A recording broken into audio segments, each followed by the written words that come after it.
Coup d'État manqué au Bénin. Faut-il féliciter la CEDEAO? C'est connu qu'au petit matin du dimanche 7 décembre 2025, une opération militaire tendant à renverser l'ordre républicain au Bénin a été stoppée net grâce à une action concertée de l'armée béninoise et une partie de la flotte de l'armée nigériane qui ont reçu par après du renfort en hommes et en matériel de la Côte d'Ivoire et de la Sierra Leone. C'est aussi connu que la CEDEAO venait ainsi de déployer presque instantanément sa force de paix pour déjouer un coup d'État dans sa sphère géographique. Une rapidité qui ne surprend guère les observateurs avertis, puisque si ce coup d'État venait à être effectif, le Bénin risquait de basculer vers les pays de l'AES, ce qui disqualifierait gravement, une fois de plus, l'organisation ouest-africaine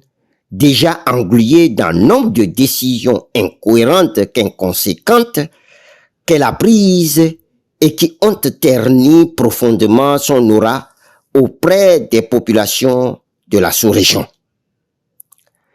La France ne veut pas être du reste. Elle dit avoir apporté son soutien logistique pour étouffer la poule dans l'œuf lors de cette tentative de putsch qui reste à dévoiler tous ses secrets. Faut-il alors féliciter la CEDEAO pour cette diligente action? C'est la question à laquelle il faut tenter de répondre. Et se prononcer mérite moult réflexions et une analyse minutieuse de tout ce qui se passe au plan politique depuis quelques années en Afrique occidentale. Bien sûr, pour les Béninois, du moins les autorités de ce pays, cette action de la CEDEAO est salutaire puisque les mutins auteurs du coup d'État échoué ont été mis en déroute et l'ordre républicain est préservé. Mais pour une grande majorité d'Ouest-Africains, il n'y a pas lieu de saluer cette promptitude de la CEDEAO qui, dans bien de cas, a laissé faire, ou pire, a contribué par son inaction à la survenue des hécatombes, comme ce fut le cas au Togo en 2005, suite au décès du général Eyadema et la prise du pouvoir par son fils en toute illégalité.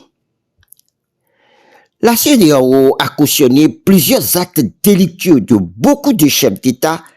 allant jusqu'à se mettre à dos ses propres règles, consenties et approuvées par les pays membres. On citera par exemple au titre d'actes délictueux les modifications des lois fondamentales dans plusieurs pays membres par des chefs d'État en fin de mandat pour se maintenir au pouvoir, à commencer par le Togo.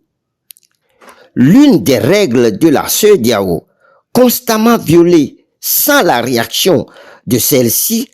est le protocole additionnel sur la démocratie et l'état de droit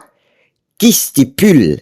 qu'il n'est pas possible de modifier les lois sur les élections 6 mois avant le début des scrutins dans les pays membres. Et les pays champions de ce fait sont le Togo, la Côte d'Ivoire, la Guinée-Bissau et autres, où, en plus du code électoral et de la loi sur la décentralisation, la Constitution est constamment modifiée, parfois entièrement réécrite, sans la consultation du peuple souverain, pour permettre des mandats indus à des individus qui méprisent leurs citoyens. Le Bénin aussi vient de modifier sa constitution pour y insérer un Sénat et changer la durée du mandat présidentiel à quelques mois de la présidentielle et des législatives,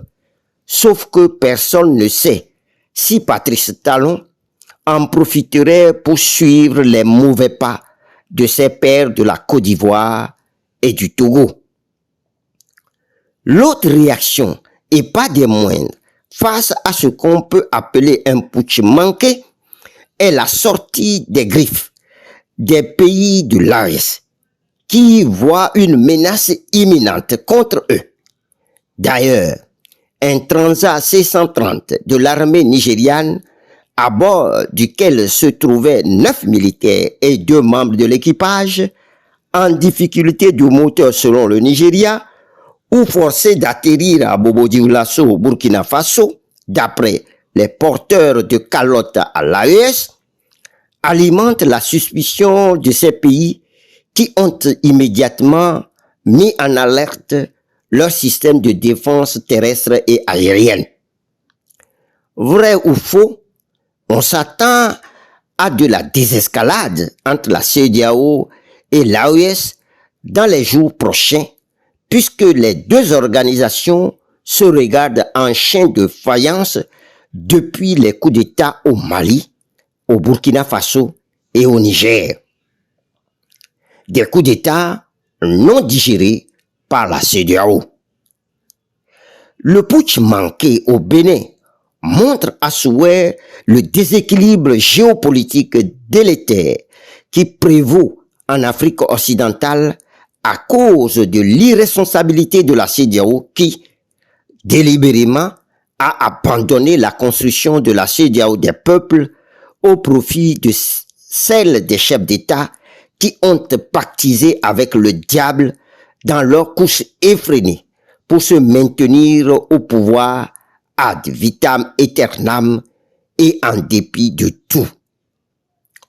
Au fait, ce qui a failli se passer au Bénin met plutôt en exergue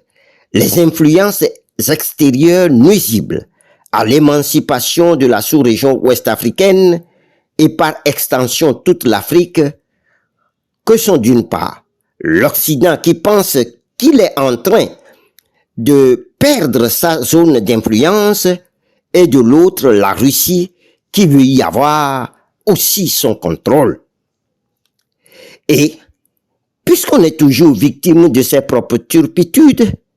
la CEDEAO doit s'en prendre à elle-même pour les difficultés qu'elle éprouve à se faire respecter et par les pays membres et par le reste du monde. Elle devra donc revenir aux fondamentaux de sa création et de sa volonté de créer une CEDEAO des peuples enclenchée depuis 1995 avec le volet politique qui inclut la démocratie dans son espace. Bien sûr que pour la CEDEAO et sa survie, les observateurs avertis diront sans se tromper: Alea Jacta S. Francis Pedro Amojo, 12 décembre 2025.